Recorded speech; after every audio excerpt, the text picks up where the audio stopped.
Some moments in history are trapped in myth. They become stories told so often that the truth gets lost.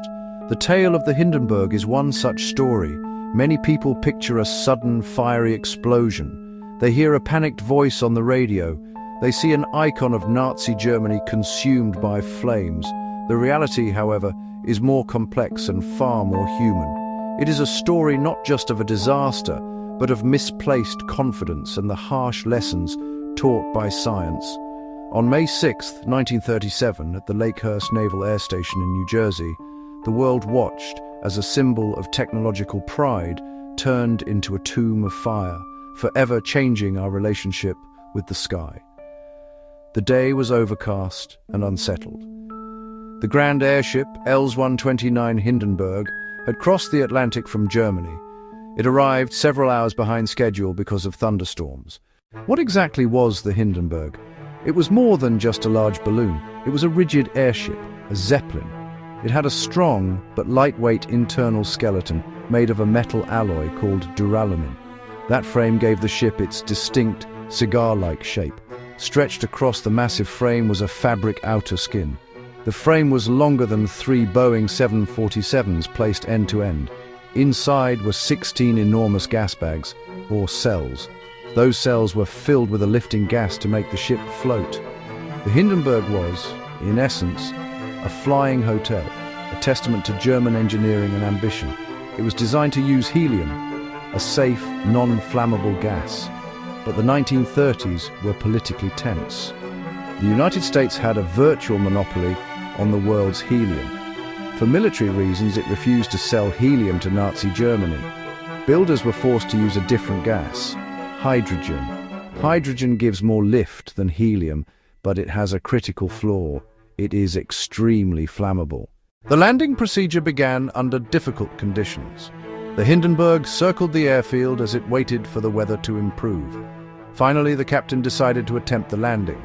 The airship hovered near its mooring mast, and the crew dropped the heavy landing ropes to the ground crew below.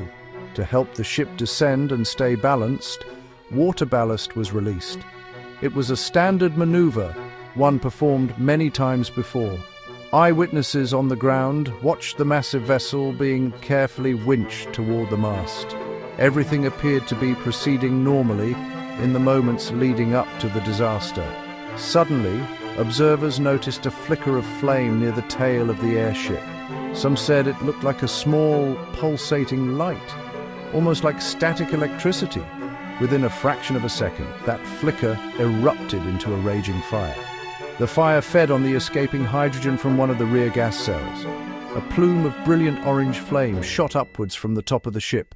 Because hydrogen burns with a nearly invisible flame, what people saw was primarily the burning fabric of the gas cells and the ship's outer skin. The fire spread with incredible speed, racing from the tail toward the bow along the ship's length. The chain reaction was devastatingly fast. From the first sign of fire to the crash, only about 37 seconds had passed. In the aftermath of the disaster, the search for a cause began immediately. For decades, the accepted theory was simple: a hydrogen leak combined with a spark. The spark was thought to be a discharge of static electricity built up as the airship passed through stormy weather. The wet mooring ropes, once dropped, would have grounded the airship's frame, creating a difference in electrical potential between the frame and the outer skin. A spark could then have ignited leaked hydrogen, producing a deadly, flammable mix.